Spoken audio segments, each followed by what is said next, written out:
প্রিয় গাইস, আসসালামু আলাইকুম। আশা করি ভালো আছেন, আমিও ভালো আছি। তো আপনারা জানেন ঈদের ছুটি, অনেক অফিসে ছুটি হয়েছে। আমাদের এখনও ছুটি হয় নাই, আমরা নাইট ডিউটি করার জন্য অফিসে যাইতেছি। নাইট করে বাড়ি হয়ে আর আমরা অফিসে ঢুকবো না। ঈদের ছুটিতে গ্রামের বাড়িতে রওনা করব। আর প্রিয় গাইস, আমাদের একটা এমন ফ্যাক্টরি, অনেক উন্নত মানের। তো ঈদের দুদিন আগে আমরা ছুটি পাইতেছি, এটা অনেক ভালো।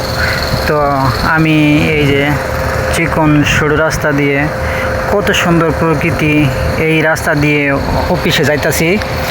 তো আমি জানি, তো এই সুন্দর প্রকৃতি একদিন অনেক উজ্জ্বল করবে। কত গাছপালা, সবুজ নীল আকাশের নিচে, আকাশের নিচে কত গাছপালা, কত সুন্দর দেখা যাইতেছে সবুজ প্রকৃতি। তো আপনারা এভাবেই গাছ লাগাবেন, পরিবেশ বাঁচাবেন। আমি আপনাদেরকে রিকোয়েস্ট করব, তো গাছ লাগানোর জন্য আপনারা গাছ লাগাবেন, পরিবেশ বাঁচাবেন। এই গাছ যদি না থাকতো আমরা নিঃশ্বাস নিতে পারতাম না। এই গাছ আছে বিধায় আমরা নিঃশ্বাস নিতে পারতাছি। তো প্রিয় গাছ, ভালো থাকবেন। ধন্যবাদ। আসসালামু আলাইকুম।